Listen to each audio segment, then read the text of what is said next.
Hello, thank you so much for having me here. I am Jasika Nicole. I use she, her pronouns. I was 26 years old when I first met my partner, CJ. We loved each other madly and easily, and I remember thinking that love didn't feel like falling at all. It felt like flying. We lived in Brooklyn, surrounded by a queer community that both mentored and inspired us.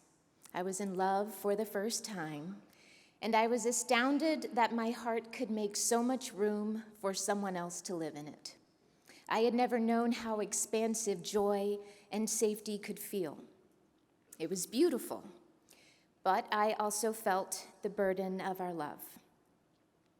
When CJ and I had been together for a few months, I called my dad. I had always been incredibly close to him. I was a proud daddy's girl, and I had no idea how to exist with him in only fragments.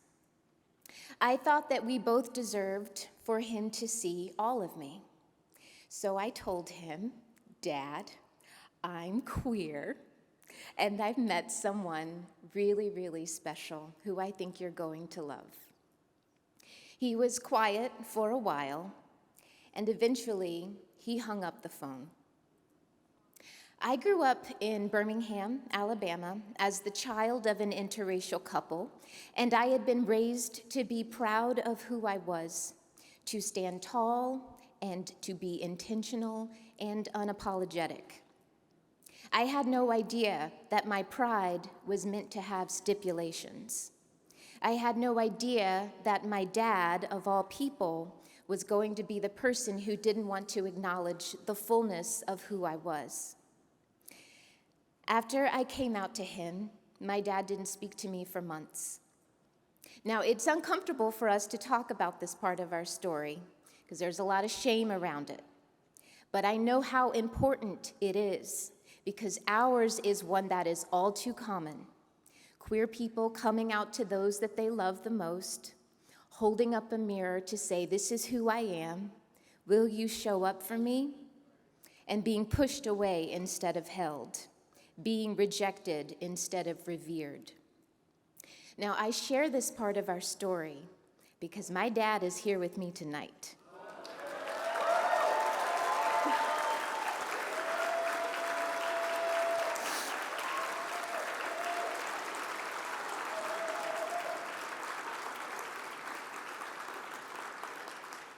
He is here showing me all the love and support that he is capable of, and it's a lot. Now, I can't tell you exactly how my dad and I got to the other side of our separation. I was angry at him, I was confused, and I was very, very hurt. But I managed to push open the corners of my heart even more to make room for the person that he was and the person that he was determined to become. I knew that our love was worth it, just like the love that I share with my partner. My dad did his own work on his own time to confront the biases that he learned growing up in the Deep South, and he apologized to me. He held himself accountable, and he has since made every effort to show up for me and my partner over the past 16 years. We go on trips together. We have fun. He plays tennis with CJ. He never misses an opportunity to tell us how much he loves us and how happy he is that both of us are in his life. I've always had this idea that visibility meant being big and noisy and rowdy and powerful, like the history makers of Stonewall. And I have felt so inadequate in that regard. My life feels quiet and small in comparison, and I worry that it is not enough.